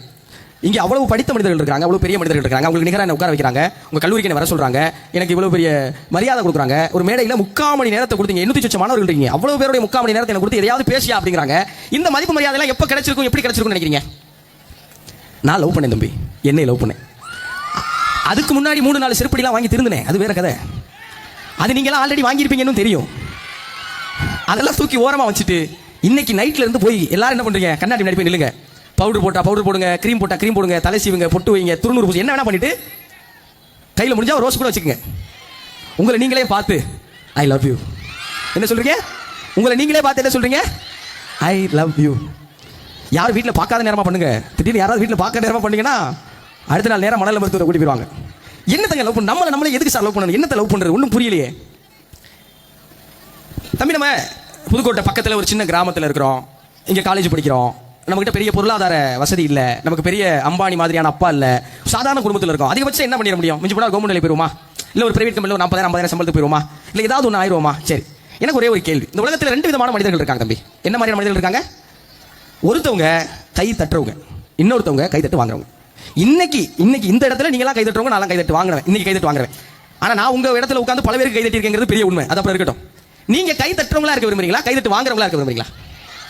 சரி, நிறைய பேர் இது ஒரு சிக்கல் என்னன்னா, இன்டோர் ஸ்டேஜா இல்லாம அவுட்டோர் ஸ்டேஜா இருக்கும்போது நிறைய டிஸ்டர்பன்ஸ் வரும், நிறைய டிஸ்ட்ராக்ஷன்ஸ் வரும். இது நம்ம இயல்பு வாழ்க்கையில் தினந்தோறும் மொபைல் ஃபோன் நடக்கிற மாதிரி தான் வச்சுக்கோங்களேன். எனக்கு தெரியாது இங்க இருக்கிற 840 பேர் இருக்காங்கன்னு சொன்னாங்க. இங்க இருக்கிற எல்லாருமே வாழ்க்கையில பெரிய சாதனையாளர்கள் வந்திருக்கான்னு தெரியாது. ஆனா சத்தியமா அடி சொல்றேன் தம்பி, இங்க இருந்து அட்லீஸ்ட் ஒரு 5 பேர் இன்னொரு 5 வருஷத்துல பெரிய பொசிஷன் வருவீங்க. இங்க இருந்து ஒரு 5 பேர் அடுத்த 5 வருஷத்துல பெரிய பொசிஷன் வருவீங்க. பெரிய பொசிஷன் நான் சொல்றது ஏதோ சின்ன கவர்மெண்ட் ஜாப் அதெல்லாம் கிடையாது. உங்க காலேஜ் மட்டும் கிடையாது, தமிழ்நாட்டில் இருக்க எல்லா கல்லூரிகளுக்கும் சீஃப் கெஸ்டா போற ரொம்ப பெரிய இடத்துக்கு போயிருவீங்க. அந்த 5 பேர் என்ன ஞாபகம் வச்சு அன்னைக்கு அண்ணா நீங்க பேசுனதை நான் கேட்டேனே, அதான் என்னை மாத்தி சொல்லுவீங்க நம்பிக்கை எனக்கு ரொம்ப ஆழமா இருக்கு. ஏன்னா நான் இப்படி இன்னைக்கும் புதுக்கோட்டையில முருகபாரதிங்கிற ஒரு சார், ஒரு ரெச்சா ட்ரைனர், அவர் தான் ஒரு சின்ன சுழி போட்டு விட்டார். அதுல தொடங்கினதா அந்த பையன். அவரை பார்த்து நன்றி சொல்லிட்டு தான் வந்தேன். அப்படி நீங்க எல்லாம் கண்டிப்பா நன்றி சொல்லுவீங்கன்னு தெரியும். அதுக்கான சீக்கிரத்தை மட்டும் சொல்றேன், கவனிக்கணும்னு விரும்புறவங்க மட்டும் கவனி. மொக்கையா இருக்கா, போர் அடிக்குதா, முடிஞ்ச அளவு சீக்கிரம் முடிச்சிடுறேன். உங்களை முடிச்சிட மாட்டேன், வேணாமா போய் முடிச்சிருவோமா? சரி, நீ உங்களை லவ் பண்ணுங்கண்ணா, எதுக்கு தெரியுமா? உன்னால இவ்வளவுதான் முடியும்னு சில பேர் சொல்லுவாங்க, ஞாபகம் இருக்கா? நீங்க இப்ப மண்டையில கொண்டு வந்து நிறுத்த வேண்டியது யார் தெரியுமா? உங்க வாழ்க்கையில யாராவது சில பேர் உங்களை அவமானப்படுத்திருப்பாங்க. அது நமக்காக கடவுளால் அனுப்பி வைக்கப்பட்ட நம்ம உறவினர்களா இருக்கலாம், நம்ம சொந்தக்காரங்களா இருக்கலாம், நம்ம உடன் பிறந்தவங்களா இருக்கலாம், நம்ம ஃப்ரெண்ட்ஸா இருக்கலாம். மாப்பிள்ள சிரிச்சுட்டே நீ எல்லாம் உருப்படவே மாட்டடா, அதுல அவனுக்கு ஒரு சந்தோஷம். ஏன்னா அவன் உருப்பிட்டானா இப்போ இவங்களா இருக்காங்க சில தம்பி எல்லாருமே. எனக்கு நான் ஏன் அந்த கல்லூரிகளுக்கு, அதுவும் கிராமப்புறங்கள் இருக்க கல்லூரிகளுக்குலாம் ஒத்துக்கிறேன்னு வைங்களேன், நான் அங்கேருந்து இங்கே வந்தவன். அதனால நீங்க அங்கே என்னவா இருக்கீங்கன்னு எனக்கு தெரியும், அங்கே என்ன பண்ணிட்டு இருக்கீங்கன்னு எனக்கு தெரியும், என்ன பண்ணிட்டு இருப்பீங்கன்னு எனக்கு தெரியும். நீங்களாம் இங்கே வரணும்னு ஒரு சின்ன ஆதங்கம், ஒரு சின்ன ஆசை தான். இந்த கிராமப்புறத்தில் ஒரு மூலையில் ஒரு ஓரத்தில் இருக்கும்ல, நம்ம ஜெயிச்சிடக்கூடாதுன்னு இந்த உலகமே ஒரு பக்கம் நினைச்சிட்டு இருக்கலாம் தம்பி. நம்ம ஜெயிச்சிடக்கூடாதுன்னு இந்த உலகமே நினைக்கலாம். அது எப்படி சார் நான் ஜெயிக்கக்கூடாது யார் சார் நினைப்பா அப்படின்னு உங்களுக்கு கேள்வி இருக்கலாம். உங்க சூழல், பொம்பளை பிள்ளைகளுக்கு சீக்கிரம் கல்யாணம் பண்ணி வச்சிடணும்னு பயப்படுற அம்மா அப்பா, பசங்க ஏதாவது ஒரு வேலைக்கு போயிடட்டும்னு பயப்படுற பேரண்ட்ஸ், ஐயோ அவன் சினிமாவுக்கு போகணும்னு நினைக்கிறானா, ஐயோ அவன் ஸ்போர்ட்ஸா, அதெல்லாம் வேணாம் நம்ம குடும்பத்துக்கு ஆகாதியா, அவனை ஏதாவது ஒரு கம்பெனிக்கு வேலைக்கு அனுப்புங்க அப்படின்னு நினைக்கிற நம்ம சமூகம், இந்த சுற்றம், இது எல்லாமே உங்களை மேல வரக்கூடாது அப்படின்னு நினைக்கிறவர்களா இருக்கலாம். ஆனா ஒன்னே ஒன்று தம்பி, எப்படியாவது முட்டி மோதி உடைச்சு தள்ளிட்டு மேல வந்துட்டீங்கன்னு வைங்களேன், இவன் எல்லாரும் உன்னை உச்சி முகர்ந்து கொண்டாட காத்துட்டு இருக்காங்க. இவங்க எல்லாரும் உங்களை உச்சி முகர்ந்து கொண்டாட தமிழ்நாட்டில் எந்த பகுதிக்கு போனாலும் பார்த்து கைதுறாங்க தம்பி. என்னை அப்படியே அள்ளி அணைச்சிக்கிறாங்க, என்னை அரவணைச்சு முத்தம் கொடுக்குறாங்க. குழந்தைங்க, பெரியவங்க, அம்மா அப்பா, நம்ம வயசு பசங்க, உங்க வயசு பசங்க எல்லாரும் அரவணைக்கிறாங்க. ஏன்டா என்னால ஜெயிக்க முடியல, நீங்க ஜெயிச்சிட்டீங்களா சந்தோஷங்க. என்னது ரொம்ப உணர்வு பூர்வமா, என்னால முடியல ஆனா நீங்க ஜெயிச்சிட்டீங்க எனக்கு ரொம்ப சந்தோஷமா இருக்குங்க. நான் நீங்க என்னால முடியல நீங்க ஜெயிச்சிட்டீங்க சந்தோஷமா இருக்குன்னு சொல்ற இடத்துல இல்லாம, உங்களை பார்த்து எல்லாரும் என்னால முடியல நீங்க ஜெயிச்சிட்டீங்க சந்தோஷமா இருக்குங்கிறத கேட்கிற இடத்துக்கு வரணும்னு விரும்புறேன். அதுக்கு என்ன பண்ணணும் தம்பி? வெறித்தனமா லவ் பண்ணு. எப்படி லவ் பண்ணணும்? சும்மா ஏப்ப சாப்பா லவ்லாம் இருக்கக்கூடாது. எப்படி லவ் பண்ணணும்? வெறித்தனமா லவ் பண்ணணும். யார? ஆனா ஒரு பையன் சொல்லக்கூடாது. என்ன பண்ணக்கூடாது? நான் என்னை ரொம்ப சின்சியராக லவ் பண்ணிட்டு இருக்கேன் அப்படின்னு சொன்னீங்கன்னா சிரிப்பாங்க. ஜெயிச்சதுக்கு அப்புறம் சொன்னீங்கன்னா ரசிப்பாங்க. ஜெயிச்சதுக்கு அப்புறம் சொன்னீங்கன்னா ரசிப்பாங்க. இந்த கிராம பகுதியில் இருந்து நம்ம அடிச்சு உடைச்சிட்டு மேலே வர்றது இருக்குல்ல, இது ரொம்ப ஈஸி தம்பி. இது என்னது ஏன் தெரியுமா? ஒரு சிட்டியில் ஒரு நல்ல குடும்பத்தில், ஒரு பெரிய குடும்பத்தில், ஒரு பணக்கார பின்புறத்துல இருந்து பிறந்து வர ஒரு ஆள் இருக்காங்களே, அவங்கள மேலே தூக்கி விட வளர்த்து விட 1-2 பேர் தான் இருப்பாங்க. நீங்கள் இதை எக்ஸ்பீரியன்ஸ் பண்ணி பார்த்தா தெரியும். இந்த தேக்வாண்டோலையும் பாக்ஸிங்லையும் பிரைஸ் வாங்கின பசங்க இங்கே இருக்காங்களா? எங்கே இருக்காங்க? நீங்கள் தானம்மா? எந்திரிங்க. இன்னொரு பையன் யாரு? அந்த பையன் எங்க? அந்த பையன் சாப்பிடு. நல்லா கிளாப் பண்ணுங்க அந்த பொண்ணுக்கு. அம்மா, நீங்கள் இந்த விக்டரிக்கு எத்தனை பேர் சப்போர்ட் பண்ணிப்பாங்க? டீச்சர்ஸ், உங்கள் வீட்டில் யாரோ ஒரு ரிலேட்டிவ், உங்கள் ஏரியாவில் இருக்கிற ஒருத்தர், ஏதோ ஒரு கிளப்ல இருந்து ஸ்பான்சர். உட்காருங்க. தம்பி, நீ ஜெயிச்சினா உனக்கு கை கொடுத்து தூக்கி விடுறதுக்கு, நீ ஜெயிக்கிறதுக்கு, உன்னை வழி நடத்துறதுக்கு ஒரு கிராமம் இல்லை, ஒரு ஊர் இல்லை, ஒரு பெரிய சமூகமே காத்திருக்கு. ஆனா நான் ஜெயிக்கிறதுக்கு தகுதியான ஆளுங்கிறத நீ சொன்னா மட்டும் போதும். என்னது? நான் ஜெயிக்கிறதுக்கு தகுதியான ஆள்னு நீ சொன்னா மட்டும் போதும். ஒன்று ஒரு சின்ன உதாரணம் தரேன். இங்க கிழக்கு செட்டி அப்படின்னு ஒரு கிராமம் இருக்கு. யாருக்கெல்லாம் தெரியும்? ஆலங்குடி பக்கத்தில் கிழக்கு செட்டி அப்படி கிராமம் யாரும் தெரியாதா? நம்ம புதுக்கோட்டை மாவட்டம். அந்த ஊரே உங்களுக்கு எல்லாம் தெரியல, ரைட்டா? அந்த ஊர்ல தம்பி தெரியுமா? கிழக்கு செட்டியா தெரியுமா? அந்த ஊர்ல ஒரு விவசாயி, அவர் டீ கடை வச்சிருக்காரு. அவருக்கு 4 பெண் குழந்தைங்க. அந்த 4 பெண் குழந்தையில முதல் 2 பெண் குழந்தை கட்டி கொடுக்குறாரு. 4 பொம்பளை பிள்ளை பிறந்தா வீடு எப்படி இருக்கும்? வறுமையோட உச்சம். அந்த வறுமையோட உச்சம். அந்த ஊருக்கு வந்து ஒரு நாளைக்கு 2 பஸ், ரோடு கிடையாது, பெரிய ஃபெசிலிட்டி கிடையாது. வறுமையான குடும்பத்தில் பிறந்த 3வது பொண்ணுக்கு பவானியான்னு பேர். அந்த பொண்ணு பேர் என்ன? பவானியா. அவங்க கொரோனா டயத்தில் விவசாய கூலி வேலைக்கு போய் அக்காக்கள் கல்யாணத்துக்கு வாங்கின கடனையும் வயிற்று பொழப்புக்காகவும் போயிட்டு இருந்த ஒரு பெண். குரூப் 1 எக்ஸாம் ஃபர்ஸ்ட் அட்டெம்ப்ட்ல கிளியர் பண்ணி இன்னைக்கு டிஎஸ்பி. எல்லாரும் பவானியா ஒரு பெரிய கிளாப் பண்ணு. எல்லாரும் அந்த வருஷம் டிஎஸ்பியா நிறைய பேர் தேர்ந்தெடுக்கப்பட்டாங்க. ஆனா பவானியா தான் எல்லா செய்தி ஊடகமும் வந்து கவர் பண்ணிச்சு. 2 வருஷத்துக்கு முன்னாடி பாஸ் பண்ண பவானியா அவங்களை பத்தி நான் எங்க பேசிட்டு இருக்கேன். வந்திருக்காங்களா பாத்தீங்களா? உங்க கல்லூரிக்கு பவானியா வந்திருக்காங்க. ஏன் வந்தாங்க? பேசியிருக்காங்கல்ல. அப்ப அவங்களை பத்தி நான் நிறைய சொல்ல தேவையில்லை. எப்படி உங்களை மாதிரி நம்ம புதுக்கோட்டை அரசு கலை அறிவியல் கல்லூரியில் படிச்ச உங்களை மாதிரியான ஒரு சாதாரண ஸ்டூடெண்ட் எப்படி சீஃப் கெஸ்ட் வர முடியுது? வெறித்தனமா நம்மளை லவ் பண்ணுவோம். எப்படி லவ் பண்ணோம்? வெறித்தனமா. எல்லாரும் சொல்லுவாங்க நல்ல முடியாதா? எங்க வீட்டில் சொன்னாங்க, இல்ல வாயை வாடகைக்கு விட்டு பிழைக்க முடியாது. நாங்க என்னது? வாயை வாடகைக்கு விட்டு பிழைக்க முடியாது. இன்னைக்கு வாயை வாடகைக்கு விட்டேன்னா ₹1,00,000 சம்பாதிக்கிறேன் தம்பி. இன்னைக்கு வாயை வாடகைக்கு விட்டு ₹1,00,000 சம்பாதிக்கிறேன். எப்படி முடிஞ்சது? நீங்க யாருங்கிறத முதல்ல கண்டுபிடிங்க. என்ன பண்ணும்? நீங்க நான் யாரு? என் பேர் முத்துக்குமரன், என் பேர் சரண்யா, என் பேர் பிரியா, என் பேர் பிரேமு, என் பேர் விக்கி. அதை கடந்து நீங்க யாரு? பிக் பாஸ் டைட்டில் வின்னர் இன்னைக்கு ஒரு பேர் இருக்கு. ஒரு 6 மாசத்துக்கு முன்னாடி வரைக்கும் தமிழ் பேச்சங்கள் முத்துக்குமரன் ஒரு பேர் இருந்தது. அதுக்கு முன்னாடி இன்டர்வியூர் முத்துக்குமரன் ஒரு பேர் இருந்தது. நாளைக்கு ஒரு திரைப்படம் பண்றோம்னா அந்த திரைப்படத்தை வச்சு பேர் இருக்கும். இது எல்லாமே மறையணும்னு நான் ஓடிட்டு இருக்கேன் தம்பி. Bigg pass title winner Muthukumaran கூடாது. முத்துக்குமரன் பிக் பாஸ் கூட ஒரு ஜெயிச்சாரியான்னு வரணும். எப்படி வரணும்? Muthukumaran Bigg pass. முத்துக்குமரன் யாரையா? அவர் பிரியாலையா? அதே உங்களுக்கு பிரியாலையா? சரண்யா பயங்கரமான ஆளியா? விக்கி அவன் பயங்கரமான ஆளியா? பிரேம் அவன் பெரிய ஆளு. இப்படியாக உங்க பேர் அந்த உலகம் சொல்றதுக்கு நீங்க யாருன்னு கண்டுபிடிக்கணும். நான் யாருங்க கண்டுபிடிக்கிறது? இந்த இங்க தேக்வாண்டோல மெடல் வாங்கிட்டு ஒரு பொண்ணு உட்காந்துருக்கல, பாக்ஸிங்ல மெடல் வாங்கிட்டு ஒரு பையன் உட்காந்துருக்காங்க. யாரோ உங்களை ஒருத்தருக்கு பாட தெரியும்ல, யாரோ உங்களை ஒருத்தருக்கு ஆட வரும்ல. மாவட்ட அளவிலான ஷார்ட் பிலிம் போட்டியில் உங்க காலேஜில் தானே ஒரு பையன் ஜெயிச்சிட்டா. நாளைக்கு அவன் பெரிய டேரக்டர் ஆயிட்டா. நாளைக்கு அவன் ரஜினி சார், கமல் சார் வச்சு படம் எடுத்துட்டா. நாளைக்கு தளபதி மறுபடியும் படம் நடிக்கிறேன்னு சொல்லி அவன் இந்த படத்தோட டேரக்டர் ஆயிட்டா. உங்களிலிருந்து ஒருத்தர் இந்த மாவட்டத்துடைய ஆட்சித்தலைவர் ஆயிட்டா. உங்களிலிருந்து ஒருத்தர் இந்த மாவட்டத்துடைய காவல் கண்காணிப்பாளர் ஆயிட்டா. அதை யார் கண்டுபிடிப்பா? ஒரு வயலும் கண்டுபிடிக்க மாட்டாங்க. யார் கண்டுபிடிப்பா? ஒரு வயலும் கண்டுபிடிக்க மாட்டாங்க. நீங்க தான் கண்டுபிடிக்கணும். யார் தான் கண்டுபிடிக்கணும்? நீங்க தான் கண்டுபிடிக்கணும். எங்க ஊர் கல்லலுக்கு பக்கத்தில் மரிங்கப்பட்டின்னு ஒரு கிராமம் இருக்கு தம்பி. கிழக்கு செட்டியாவட்டி மாதிரி மரிங்கப்பட்டி. அந்த ஊர்ல இருந்து எங்க பள்ளிக்கூடத்துக்கு நிறைய பசங்க வருவாங்க. தினேஷ் பாண்டின்னு ஒரு தம்பி வருவான். தினேஷ் பாண்டி வந்து சும்மா கிளாஸ்ல எங்க சத்தியமூர்த்தி சார் கூப்பிட்டு பாட சொல்லுவாரு. அந்த பையன் பாடிட்டு இருப்பான். நாங்களாம் அதே மாதிரி பின்னாடி உட்காந்து கேள்வி பண்ணிட்டு இருப்போம். உங்களையாவது போலீஸ்லாம் வந்து அடக்குறாங்க, எங்களை அடக்க மாட்டாங்க. நாங்க அவனை வச்சு செய்வோம், அவனை கேள்வி பண்ணுவோம். ஒரு முறை தினேஷ் பாண்டி கால் பண்ணான். அண்ணே தம்பி சென்னை வந்திருக்கேன் அப்படின்னா. சொல்லு தங்கம் என்ன பண்றேன்? அண்ணே இந்த ஜீ தமிழுடைய சரிகமாபால செலக்ட் ஆயிட்டேன் அப்படின்னா. எனக்கு அவ்வளோ சந்தோஷம். ஜீ தமிழ் சரிகமாபால நீ செலக்ட் ஆயிட்டேன் சொன்ன. ஆமாண்ணே. அவ்வளோ பாராட்டு வந்து தம்பி. மிஸ்கின் டேரக்டர் மிஸ்கின் சார் இருக்கார்ல, அவர் வந்து ஒரு சுற்றுடைய நடுவர் வரார். தினேஷ் பாண்டி பாடி முடிச்சோடனே உங்க அப்பா என்ன தம்பி பண்றாருன்னு கேட்டார். தினேஷ் பாண்டியோட அப்பா இன்னைக்கும் மரிங்கப்பட்டி கிராமத்தில் செருப்பு தைக்கிற தொழிலாளி. தினேஷ் பாண்டியோட அப்பா யாரு? இன்னைக்கும் மரிங்கப்பட்டி கிராமத்தில் செருப்பு தைக்கிற தொழிலாளி. சார் எங்கள் அப்பா இங்கெல்லாம் வரமாட்டாங்க சார் அப்படிங்கிறான் தினேஷ். ஏன் அப்படின்னு கேட்குறாரு. இல்லை சார் அப்பா கூச்சமாக இருக்கும். உடனே செட்டுக்கு வெளியில் போய் மிஸ்கின் சாரே கூட்டு வராரு. தினேஷ் பாண்டி அப்பாவை கூட்டு வந்து ஸ்டேஜுக்கு நடுவில் நிறுத்தி தினேஷ் பாண்டி அப்பாவுடைய காலை தொட்டு கும்புறாரு மிஸ்கின். தினேஷ் பாண்டி அப்பாவோட காலை தொட்டு கும்புறாரு மிஸ்கின். முடிச்சுட்டு சொல்றாரு, எங்க அப்பா ஒரு டெய்லர். மிஸ்கின் சார் சொன்ன வார்த்தை, எங்க அப்பா ஒரு டெய்லர், அவர் துணியை தைச்சாரு, நீங்க தோலை தைக்கிறீங்க, உங்க பையன் எங்க மனசெல்லாம் தைச்சிட்டேன் அப்படின்னு. உங்க பையன் எங்க மனசு. மரிங்கப்பட்டியில ஒரு செருப்பு தைக்கிற தொழிலாளியின் மகனா பிறந்து அரசு பள்ளியில் படிச்சு, அரசு கல்லூரியில் படிச்சு, அவனை லவ் பண்ணதால் அவன் சங்கீத கிளாஸ்லாம் போகல, கர்நாடிக் கத்துக்கல, ஹிந்துஸ்தானி கத்துக்கல, எந்த பயிற்சியும் போனதில்லை. ஆனா இன்னைக்கு சரிகமாபாவுடைய அடுத்தடுத்த சீசனுடைய செலக்ஷன் கமிட்டியில் உட்காந்து நல்லா பாடுறாங்களா அப்படின்னு தேர்வு செய்கிற குழுவில் தினேஷ் பாண்டி இருக்கான்னா, he loved himself. சொல்லுப்பா, he loved himself. அப்ப நீங்க என்ன பண்ணணும்? உங்களுக்குள்ள இருக்கிற ஒரு ஆள், இதுவரைக்கும் யாருமே பார்க்காத ஒரு ஆள் உங்களுக்குள்ள இருக்கான். அவனை கண்டுபிடிங்க. யாரெல்லாம் நிறைய அரியர்ஸ் வச்சிருக்கீங்க? உங்களுக்கே தெரியும்ல. தம்பி இந்த உலகத்தில் ஒரே ஒரு வாய்ப்பு கிடைக்கும் தங்கம். எல்லாரையும் பயமுறுத்திடுங்க. என்ன பண்ணுங்க? எல்லாரையும் பயமுறுத்திடுங்க. பிக் பாஸ் போறதுக்கு 3 நாளைக்கு முன்னாடி வரைக்கும் எனக்கு தெரியாது நான் பிக் பாஸ்லாம் போவேன். ஒரு 4-5 நாளைக்கு முன்னாடி தான் கன்ஃபார்ம் ஆச்சு. என்னை 17வது ஆளா உள்ள அமிச்சாங்க. மொத்தம் 18 பேர் ஃபர்ஸ்ட் போனோம். நான் எத்தனாவது ஆளு? 17வது ஆள். முத்துக்குமரன் நீங்க உள்ள போய் என்ன பண்ணுவீங்க அப்படின்னு எங்க பாஸ் கேட்டார். என்ன பண்ணுவீங்க உள்ள போய்? சார் இந்த மாதிரி நான் பேசுவேன் சார், ஃபன் பண்ணுவேன் சார். ஆள் கிடைக்காம அனுப்பிச்சு விட்டாங்க. பிக் பாஸ் முடிஞ்ச ஆஃப்டர் பார்ட்டி என்ன அப்படியே பார்த்தார். டேய் உங்ககிட்ட நான் எதிர்பார்க்கவே இல்லடா அப்படின்னாரு. என்ன சொன்னாரு? உங்ககிட்ட இது நான் தம்பி வாய்ப்பை தேடி அலையணும். கிட்டச்சின்னா மிரட்டி விட்டுறணும். என்ன பண்ணணும்? இவனா கல்லனுக்குள்ள போனா இது அவங்க வீடா, முத்துக்குமர வீடா, முத்துக்குமர அம்மாவா? எங்க அம்மாவுக்கு பெரிய சந்தோஷம் என்ன தெரியுமா தம்பி? சந்தையில் மீன் வாங்க போனா மீன்காரர் முத்துக்குமர அம்மாவுக்கு கூட 2 மீன் கொடுக்குறாராம். அம்மாவுடைய அதிகபட்ச சந்தோஷமே தான். என் பிள்ளைய யாரோ ஒருத்தர் அங்கீகாரம் பண்றாருங்கிறது ஈன்ற பொழுதினும் பெருதுவக்கும் தன் மகனை சான்றோன்னு எனக்கு கேட்ட தாய் எங்க அம்மா உள்ள சொன்னாங்கல்ல தம்பி. சரி, இங்க பேச வேண்டிய தலைப்பு இதெல்லாம்.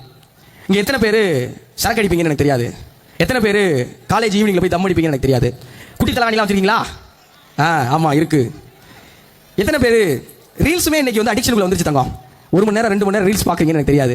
இதெல்லாம் ஒரு போதை தான், மறுக்கலை. இதெல்லாம் நல்லா இருக்கும். சரக்கு அடிச்சா நல்லா இருக்கும், தம் அடிச்சா நல்லா இருக்கும், குட்டி தலைவாணி வச்சா நல்லா இருக்கும். ஆனா தம்பி இந்த உலகம் முன்னாடி உங்க அப்பா அம்மா 2 பேரையும் நிப்பாட்டி எல்லாரும் உங்களை பார்த்து கை தட்டும் போது உங்க அம்மா அப்பா கண் கலங்கிறது இருக்குல்ல தக்காளி, அதை விட பெரிய போதை எதுவுமே கிடையாது. எதுவுமே கிடையாது. ஒரு தடவை அதை நீ அனுபவிச்சுட்டு வை, ஒரே ஒரு தடவை அனுப்பிச்சு வை, வேற எதையுமே தொட மாட்டேன். நான் டீ டோட்டலர் தம்பி, நான் டீ டோட்டர். ஏன் தெரியுமா? எதற்கும் அடிமையாக இருப்பதை நான் ஒருபோதும் விரும்புவதில்லை. எதற்கும் அடிமையாக இருப்பதை நான் ஒருபோதும் விரும்புவதில்லை. எல்லாத்தையும் நமக்கு அடிமையாக வச்சுக்கணும். ரொம்ப கர்வமா சொல்றேன், எல்லாத்தையும் நமக்கு அடிமையாக வச்சுக்கணும். நமக்கு அடிமையாக வைக்கிறோம்னா தூக்கி போட்டு மிதிக்கிறலாம் கிடையாது. நம்ம சொல்றதை அந்த உலகம் கேட்கணும். தம்பி உனக்கு இதுதான் மதிப்புன்னு யாராவது சொன்னா இல்ல என் மதிப்பு இது நீ சொல்லணும். அதை எதுக்கு இருக்கவங்க என்ன பண்ணணும்? ஒத்துக்கணும். நீங்க யாருங்கிறத முடிவெடுக்கிற திராணியும் தெம்பும் ஒருவேளை நீங்க உங்களுக்கு கிடைக்கலாம். நீ போய் கண்ணாடியை போய் பாருங்க. என்ன சொல்லணும்? கேட்கல தம்பி, கண்ணாடி பார்த்து என்ன சொல்லுங்க தங்கம்? கண்ணாடியில் பின்னாடி இருக்கிற ஆளை பார்த்து சொல்லக்கூடாது. பைக்கை கண்ணாடியை திருப்பி அந்த மாதிரி செட்டு செஞ்சு என்ன அடி வாங்கிட்டு போயிடக்கூடாது.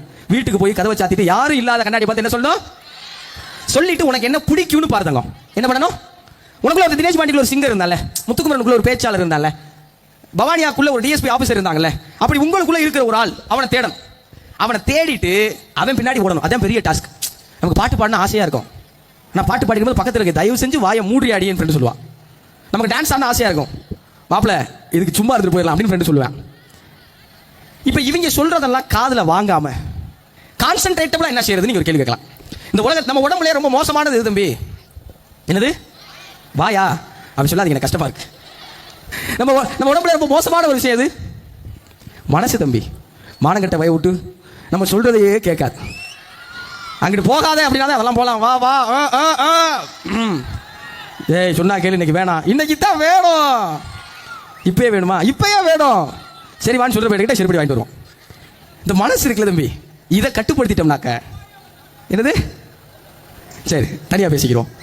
இந்த மனசை கட்டுப்படுத்திட்டோம்னா தம்பி உலகத்தை ஜெயிச்சலாம். எப்படிங்க இந்த மனசை கட்டுப்படுத்துறது? தென்கட்சி கோஸ்வாமி ஒரு கதை சொல்லுவாரு. ஒரு என்ன ரொம்ப வீராப்பா என்ன மனசை கட்டுப்படுத்துற பெரிய ஆயுத்தையா அப்படின்னு சொல்லிட்டு இந்த மாதிரி காட்டுக்குள்ள போய் உட்காந்துருக்கான். அப்ப அந்த காட்டு வழியா பரதநாட்டிய வகுப்புக்கு ஒரு பொண்ணு போச்சான். அந்த பொண்ணு அப்படியே போயிருக்கு. இவனுக்கு அப்படியே காலிட்டு சொல்லி படிச்சிருக்கான்னு பார்த்துருக்கான். அப்புறம் நம்ம மனசை கட்டுப்படுத்தல வந்தோம், இதையும் பார்த்தோன்னு உட்காந்தான். மறுநாள் யோசிச்சிருக்கேன், கண்ணு பார்க்க கண்டிதானே மனசு அளவாயுது, கண்ணை கட்டிடுவோம், கட்டிட்டாக்க மனசு அளவாயாது நினைச்சு கண்ணை கட்டிட்டு உட்காந்தான். இப்போ மறுநாள் அந்த பிள்ளை போயிருக்கு. 10 மணி ஜல் ஜல் ஜல் ஜல் ஜல் ஜல் ஜல் சலங்க மறுபடியும் காலிட்டு மறுபடியும் என்ன மனம் கட்ட பிழப்பு, சரி காது கேட்டா தானே அப்படின்னு சொல்லிட்டு மறுநாள் பஞ்சை வச்சு காதுக்குள்ளெல்லாம் அடைச்சு மறுபடியும் உட்காந்துருக்கான். 10 மணி மல்லிகைப்பூ வாசம் அப்படியே கம கம கமன்னு இழுத்துருக்கு. அடடா போய்கிட்டு இருக்கா ஊருக்கு. மறுநாள் மூக்குலையும் பஞ்சை வச்சு அடைச்சு வாய் வழியா காத்து விட்டுக்கலாம்டா. அப்படி கண்ணு காது மூக்கு எல்லாத்தையும் பஞ்சை வச்சு அடைச்சிட்டு பாடி மாதிரி உட்காந்துருக்கான் பையன். இப்போ 10 மணி குறிப்பிட்டாப்புல ஆயிருக்கும் போது மனசு சொல்லிச்சான், இந்நேரம் போய்கிட்டு இருப்பா. சரி இப்போ இந்த கண்ணு காது மூக்கு இதெல்லாம் அடைச்சு விட்டீங்க, இந்த மனசை எதை போட்டு அடைக்கிறது? மனசை எதை போட்டு அடைக்கிறது? கனவுகளை போட்டு அடைக்கணும். என்னது? கனவுகளை போட்டு அடைக்கணும். தம்பி முட்டாள்தனமா நம்புங்க தம்பி, பைத்தியக்காரத்தனமா நம்புங்க. இதெல்லாம் சொல்ற வேடிக்கையா இருக்கு. ஏன்னா வந்திருந்து முட்டாளுங்க பைத்தியக்காரன் உருப்புறதுக்கான வழியே சொல்ல மாட்டானா, உருப்புறதுக்கான எல்லா வழியும் இதான். முட்டாள்தனமா உங்களை நம்புங்க. இங்க உங்களுக்குள்ள இருக்கிற யாரோ ஒருத்தர், பசங்களை ஒருத்தன், நான் தாண்டா அடுத்த தளபதி, நான் இல்லை நீங்க, நான் தாண்டா அடுத்த தளபதி அப்படின்னு சொன்னா கூட இருக்க என்ன பண்ணுவாங்க? இந்த அப்படி தான் இருப்பாங்க. இங்க உங்களுக்குள்ளமா ஒரு பிள்ளை, நான் தான் அடுத்த தமிழ்நாட்டுடைய chief minister, second women chief minister of Tamil அப்படின்னு சொல்றீங்கன்னு வச்சுக்கலாம். சும்மா உதாரணத்துக்கு சொல்றேன். இப்படிலாம் சொன்னா கூட இருக்கவங்க என்ன சொல்லுவாங்க? ஏன்டா சிரிப்பு முடிக்கிட்டு இருக்க, வீட்டில் ஏமா கஞ்சி கொடியெல்லாம் பாக்கிறாதம்மா. இப்படி ஒரு பெரிய கனவு வைங்க. நான் ஒரு பெரிய ஐடி கம்பெனிக்கு வேலைக்கு போகணுங்கிற கனவோட இங்கே யாராவது உட்காந்துருக்கீங்கன்னு வைங்களேன். நான் ஒரு பெரிய ஐடி கம்பெனி வைக்கணுங்கிற கனவுக்கு உங்களை ஷிஃப்ட் பண்ணுங்க. நான் வந்து எப்படியாவது படிச்சு முடிச்சுட்டு ஒரு டீச்சர் ஆயிருங்கிற கனவோட யாராவது இருந்தீங்கன்னு வைங்களேன், நான் எப்படியாவது இதே மாதிரி ஒரு பெரிய கல்லூரி கட்டணுங்கிற கனவுக்கு உங்களை ஷிஃப்ட் பண்ணுங்க. எனக்கு உதவி செய்யறது பிடிக்கும் சார், நான் எப்படியாவது தினமும் 2 பேருக்கு சாப்பாடு வாங்கி கொடுத்துட்டா என் மனசு நிறைஞ்சிரும் யாராவது நினைச்சிங்கன்னு வைங்களேன், ஒரு நாளைக்கு 500,000 பேருக்கு உணவளிக்கிற ஒரு பெரிய திட்டத்துடைய தலைவராகிறதுக்கு உங்களை ஷிஃப்ட் பண்ணுங்க. யார்ட்டையும் சொல்லாதீங்க, யார்ட்டையுமே என்ன பண்ணாங்க சொல்லாதீங்க. தினமும் அதை நோக்கி நீங்க எவ்வளவு தூரம் நகர்றீங்கன்னு உங்களை நீங்க செக் பண்ணுங்க. தினமும் உங்களை நீங்க செக் பண்ணுங்க. சத்தியமா ஒரு நாள் ஆவீங்க தம்பி, சத்தியமா ஒரு நாள். தம்பி சேர்மன் பாருங்க, இவ்வளவு பெரிய கல்லூரி இன்னைக்கு 1400 கிலோமீட்டர் சார் பரப்பளவு, 1150 ஏக்கர் யோசனை மலைப்பா இருக்கு. அதை தூர்வாரிங்கிற தைரியத்தோட ஒரு மனுஷன் முன்னாடி உட்கார்ந்திருக்காரு. இதோட பெரிய கனவு நீங்க கண்ட போறீங்க. 43 வயசுல ஒரு காலேஜ்ல பிரின்சிபல் முன்னாடி உட்கார்ந்திருக்காரு. இதோட பெரிய சாதனையா நீங்க பண்ணிட்டு போறீங்க. என் கல்லூரியில வேலை பார்க்குற ஆசிரியர்கள் நல்ல பெர்ஃபார்ம் பண்றவங்களுக்கு என் காலேஜ்ல சின்னதா பிசினஸ் வைக்க போறேன் அப்படின்னு ரத்தன் டாட்டாக்கு கூட தோணாத ஒரு யோசனையோட இங்க ஒரு செக்ரட்டரி உட்கார்ந்திருக்காரு. இதோட பெரிய ஐடியாவா நீங்க எடுத்து போறீங்க. உங்க முன்னாடி இவ்வளவு பேர் இருக்காங்கறப்ப நீங்க ஏன் பண்ண முடியாது? Just believe yourself. முட்டாள்தனமா யார் இப்ப சிம்பிளா நான் சொல்றேன், உங்களுக்கு சிரிப்பு வரலாம், ஆனாலும் சொல்றேன், முட்டாள்தனம் தானே சொல்றது, என்ன தப்பு இருக்கு? என்ன வாங்கணும் பெருசா அப்படிங்கிற ஒரு எல்லாருக்கும் ஏதாவது ஒன்று வாங்கணும்ல, என்ன வாங்கணும் அப்படின்னு என்கிட்ட யாராவது கேட்டா நான் ரொம்ப நம்பிக்கையானவர்கள்ட்ட மட்டும் சொல்றேன். உங்களை நம்புறேன், அதனால சொல்றேன். என்ன சொல்லுவேன்னா, பைக் வாங்கணும், கார் வாங்கணும், இதெல்லாம் தோணும். சில பேருக்கு என்ன சார்ட்டர்ட் ஃபிளைட் வாங்கணும் கூட தோணும். எனக்கு ஒரு பெரிய ஐலாண்ட் வாங்கணும்னு கனவு இருக்கு தம்பி. என்னது? ஒரு தீவு. யோசிச்சு பாருங்க, நமக்குன்னு ஒரு தீவு. அவனை கை தட்டுங்க. ஏன்னா அவ்வளவு பெரிய தீவை வாங்கினதுக்கு அப்புறம் நமக்குன்னு ஒரு பொண்ணுன்னு சொன்னா பாருங்க. I appreciate you. குட். பெரிய தீவு நம்மோட்டு, அதுல ஒரு அரண்மனை மாதிரி ஒரு வீடு. எப்படி? என்னடா காலேஜ் பஸ்ஸுக்கெல்லாம் கைதிட்டீங்க தம்பி? இந்த பெரிய ஐலாண்டில் அரண்மனை மாதிரி ஒரு வீடு, அரண்மனை மாதிரி ஒரு வீட்டில் தேவதை மாதிரி ஒரு பொண்ணு, அழகான ஒரு பையன், நமக்கு குழந்தைங்களா இருக்காங்கன்னு வச்சுக்குவோம். அந்த வாழ்க்கை இதை நான் ஒரு 5 வருஷம் முன்னாடி என் ஃப்ரெண்டு கிட்ட சொன்னேன்னா அவன் என்ன பண்ணுவேன்? எதுக்கு கைதட்டீங்கன்னே தெரியலடா. ஃப்ரெண்டுக்கா? சரி, அவங்க வேற லீக்ல இருக்காங்க, விட்டுறேன், கவனிக்கிறேன் மட்டும் கவனி. அதை நான் தொடக்கத்திலிருந்து சொல்றேன். இது ஒரு 10 வருஷம் முன்னாடி நான் சொல்லியிருந்தேன்னா என்ன பண்ணிருப்பாங்க? சிரிச்சிருப்பாங்க. 5 வருஷம் சொல்லும்போது உனக்கு எதுக்கு தேவையில்லாத வேலைமாங்க. இன்னைக்கு நான் சொல்லும்போது நம்புற மாதிரி இருக்கா? ஏதோ ஒரு இடத்துல நம்புற மாதிரி இருக்கா? ஏன்னா அதை நம்பிக்கையை தொடுவதற்கு கொஞ்சம் கிட்ட நான் வந்துட்டேன். நீங்க எப்போ வரப்போறீங்கிறதா என் கேள்வி. நீங்க எப்போ வரப்போறீங்கிறதா என் கேள்வி. ஒன்று ஒரு சின்ன ஃபார்முலா, இதை மட்டும் கொடுத்துட்டு நான் போயிடுறேன். ரொம்ப நேரத்தை உங்களை எடுத்துக்க நான் விரும்பல. ஒரு சின்ன ஃபார்முலா, இதை மட்டும் கொடுத்துட்டு போயிடுறேன். ஒரு நாளைக்கு எத்தனை மணி நேரம்? 24 மணி நேரம். காலேஜில் எவ்வளவு நேரம் படிக்கிறோம்? படிக்க மாட்டோம். உங்க உண்மையை நேர்மையை நான் வந்து அப்ரிஷியேட் பண்றேன். காலேஜ் எவ்வளவு நேரம்? 6 மணி நேரமா? 1 மணி நேரம் படிக்கிறீங்களா? 1 மணி நேரம் படிச்சாலும் பெரிய புத்திசாலி ஆயிருவீங்க. சரி, காலேஜ் எவ்வளவு நேரம்? 6 மணி நேரமா? போக வர 1 மணி நேரம், 8 மணி நேரம் காலேஜ் வச்சுக்கலாம். ஒரு நாளைக்கு காலேஜுக்கு எவ்வளவு நேரம் செலவாகுது? 8 மணி நேரம். 8 மணி நேரம் நம்ம படிக்கிறோம் அப்படின்னு இந்த உலகம் நம்மளை நம்புது. பரவாயில்ல, இருந்துட்டு போட்டோம். ஒரு 8 மணி நேரம் தூங்கு தம்பி. 8 மணி நேரம் எவ்வளவு நேரம்? 8 மணி நேரம் தூங்குவோம். குரட்டை விட்டு 8 8 16 போயிருச்சு. இன்னும் 8 மணி நேரம் இருக்கு ஒரு நாள்ல. 4 மணி நேரம் சாப்பிடுங்க தம்பி. எவ்வளவு நேரம்? 4 மணி நேரம். என்னென்ன கிடைக்குதோ பூராத்தையும் சாப்பிடுங்க. 4 மணி நேரம் சாப்பிடுங்க. இப்போ எத்தனை மணி நேரம் போயிருச்சு? 20 மணி நேரம் போயிருச்சு. இன்னும் 2 மணி நேரம் சும்மாவே இருக்கு. என்ன பண்ணு? இந்த ரீல்ஸ் கழுதையை பார்க்கறது, கடலை போடுறது, மற்ற இது எல்லாத்தையும் எவ்வளோ நேரம் வச்சுக்கோங்க? 2 மணி நேரம். இன்னும் மிச்சம் எத்தனை மணி நேரம் பாருக்கு? இன்னும் 2 மணி நேரம் இருக்கு.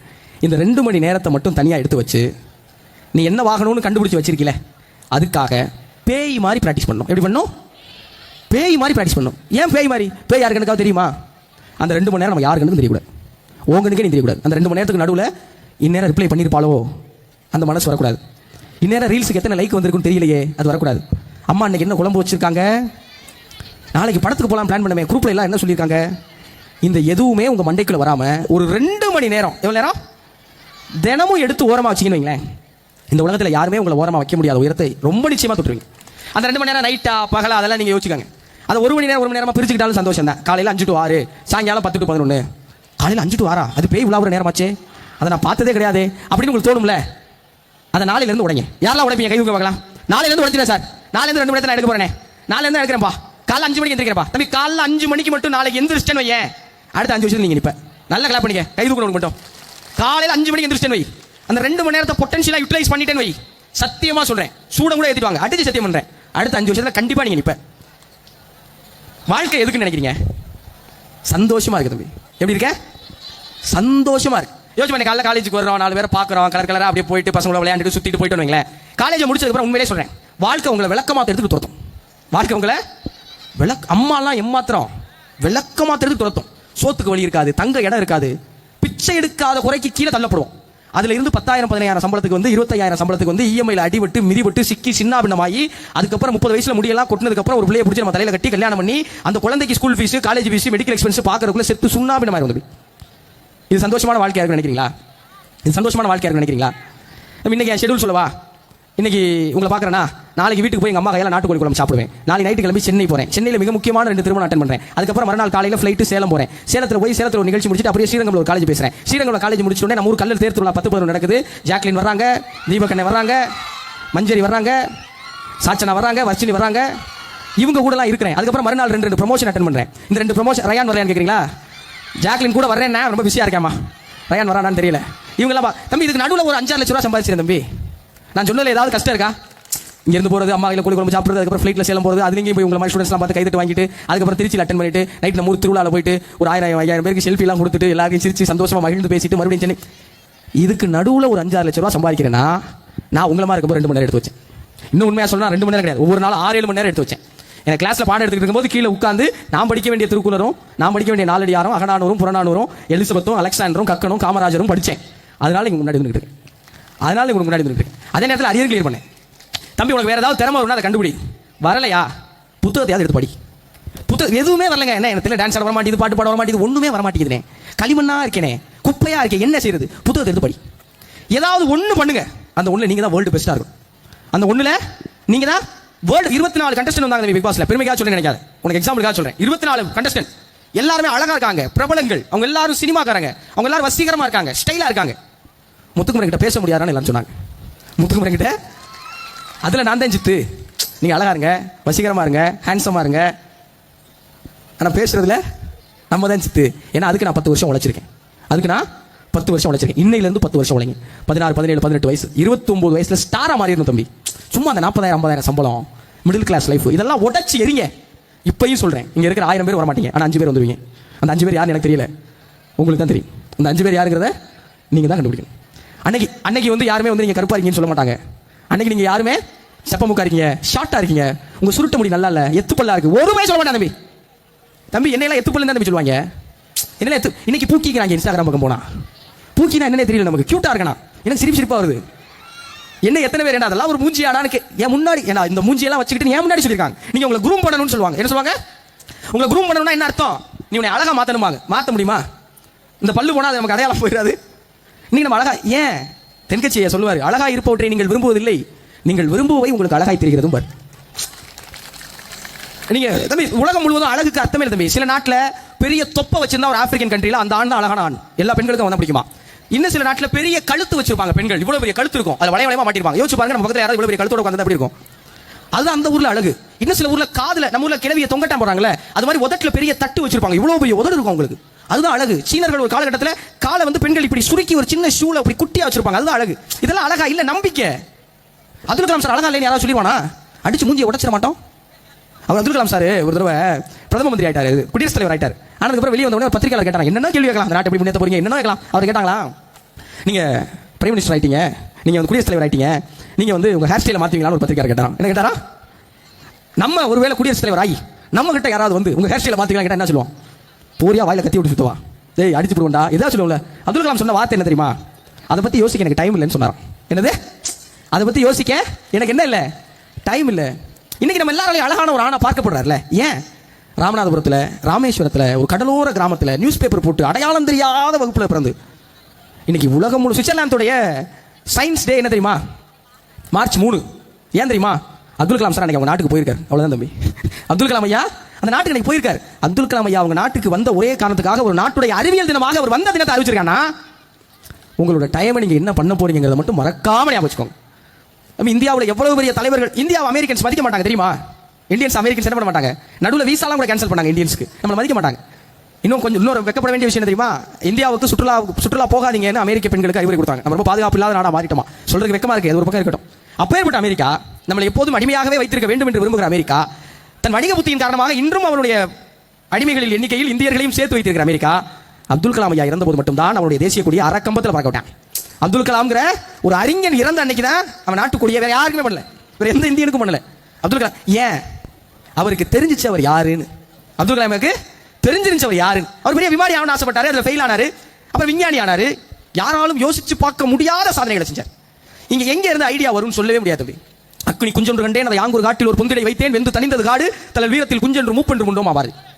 யாரு பெரிய ஆளு, யாரு சின்ன ஆளு, அப்படி கிடையவே கிடையாது. அப்படி கிடையவே. சின்ன ஆள் வரக்கூடாது நினைச்சா இன்னும் தூக்கி நிப்பாட்ட முடியுமா? பெரியோரை வியத்தலும் இளமே, சிறியோரை இகழ்தல் அதனினும் இளமேன்னு சொல்லுது தமிழ். ஒரு சாதாரண ஆளு இங்க பெரிய பெரிய சரித்திரத்தை படைக்க முடியும். உங்களுக்கான வாய்ப்பு காத்து கிடக்கு. ஒரு பெரிய கேலரியில இருக்கும்னு நினைச்சுக்கோங்க, ஒரு பெரிய கிரவுண்ட்ல இருக்கும்னு நினைச்சுக்கோங்க.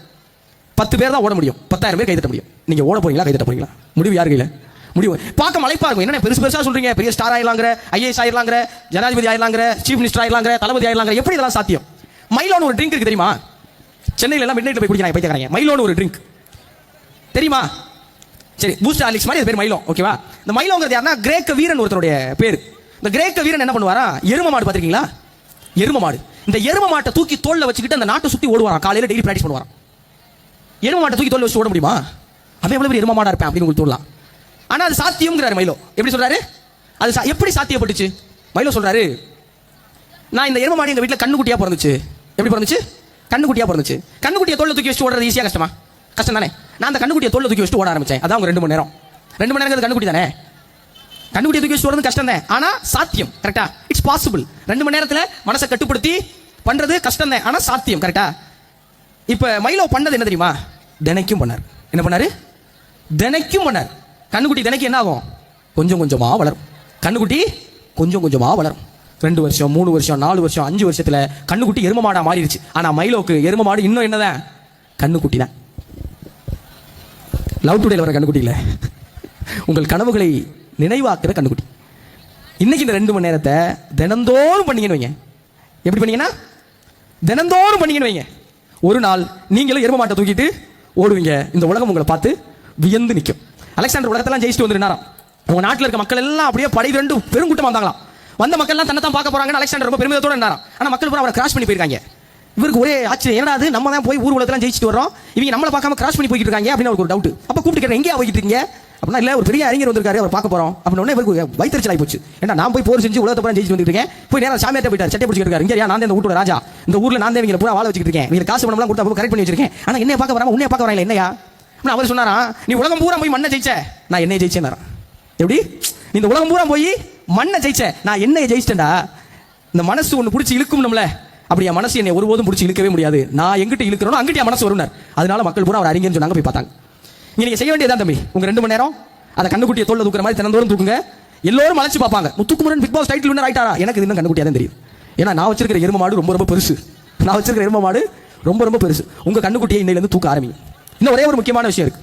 விவேகானந்தர் சொல்லுவாரு, ஏன் இந்திய இளைஞர்கள் சிறந்தவர்கள் அப்படின்னு கேட்டதுக்கு அவர் சொன்னாரா, ஒரு அமெரிக்கன் தனக்காக பிறக்கிறான், ஒரு ரஷ்யன் தனக்காக பிறக்கிறான், ஒரு ஜப்பானியன் தனக்காக பிறக்கிறான், ஆனால் இந்திய இளைஞர்கள் மட்டும்தான் இந்த சமூகத்திற்காக பிறக்கிறார்கள் சொன்னார். எப்படி? இந்திய இளைஞர்கள் மட்டும்தான் இந்த சமூகத்திற்காக பிறக்கிறார்கள். இவ்வளவு பெரிய ஏரிய தூர்வாரணும்னு நினைக்கிற ஒரு கல்லூரியுடைய சேர்மன் இந்த சமூகத்துக்காக பிறந்தவர். தினந்தோறும் காலையில வீட்டில் பிள்ளை குட்டியில வேகமா அடிச்சு பரத்தி விட்டுட்டு உங்களுக்கு வந்து பாடம் எடுக்கிற அந்த ஆசிரியர்கள் இந்த சமூகத்துக்காக பிறந்தவங்க. எல்லாரும் கைதட்ட பத்மபிரியா மேடம் இந்த சமூகத்துக்காக பிறந்தவங்க, அருண் சார் இந்த சமூகத்துக்காக, செக்ரட்டரி சார்.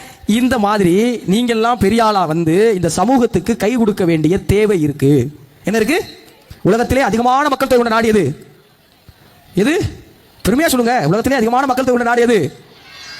உலகத்திலே இன்னமும் வறுமை கோட்டால பசியோட நிறைய மக்கள் தூங்குற நாடு எது?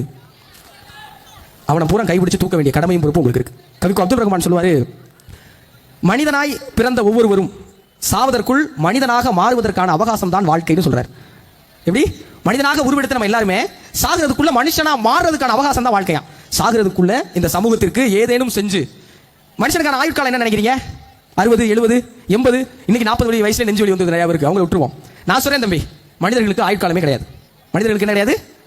ஆயுட்காலமே கிடையவே கிடையாது. பாரதி இன்னைக்கு வாழ்றானா? வயசு என்ன? வள்ளுவர் இன்னைக்கு வாழ்றாரா? வயசு என்ன? அப்துல் கலாம் ஐயோட வயசு என்ன? இன்னும் 2000 வருஷம் வாழ்வார். ஓமந்தூராரோட வயசு என்ன? காமராஜோட வயசு என்ன? கக்கனோட வயசு என்ன? அலெக்சாண்டரோட வயசு என்ன? நெப்போலியனோட வயசு என்ன? ராஜராஜ சோழனுடைய வயசு என்ன? வீரபாண்டிய கட்டபொம்மனோட வயசு என்ன? இந்த நிலம் உள்ளவரை அவர்கள் வாழ்வார்கள். ஏன்னா அவங்க இந்த நிலத்துக்காக ஏதோ ஒன்று செஞ்சிருக்காங்க. முதல்ல உங்களுக்காக ஏதாவது ஒன்று செய்ய, பிறகு உங்க பெற்றோர்களுக்காக ஏதாவது ஒன்று செய்ய, பிறகு இந்த சமூகத்துக்காக ஏதாவது ஒன்று செய்ய. இன்னும் 5 ஆண்டுகளில் இதே கல்லூரிக்கு சிறப்பு விருந்தினர்களா வாங்க. நீங்க எதுக்காவது அடிக்டடா இருந்தீங்கன்னா தயவு செஞ்சு இன்னையோட அதை தூக்கி போட்டுட்டு உங்க கனவுகளுக்கு அடிக்டட் ஆகுங்க. அது பின்னாடி போங்க. எல்லோருக்கும் எனது அன்பு நிறைந்த வாழ்த்துக்கள்.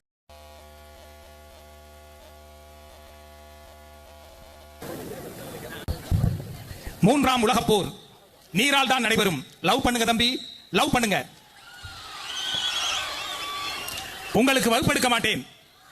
நான் ஒரு லவ் ஸ்டோரி சொல்லட்டுமா என்று ஜென்னி காரல் மார்ஸ் வாழ்க்கையையும் உங்களுக்கு சுட்டிக்காட்டி, பாப் மார்லி சொன்னதையும் உங்களுக்கு சொல்லிக்காட்டி, நீங்கள் எல்லோரும் காதலிக்க வேண்டும். உங்களுக்கு நம்பிக்கை கொடுக்கிற ஆண்களை, love is the best love in the world. செயலாக மனசை கனவுகளால் போட்டு நிரப்புங்கள், சத்தியமாக அது நடக்கும். ஒரு தீவு வாங்க வேண்டும், அதில் நான் தொடர்ந்து பரிசளிப்பு. சிறப்பு விருந்தினர் அவர்கள்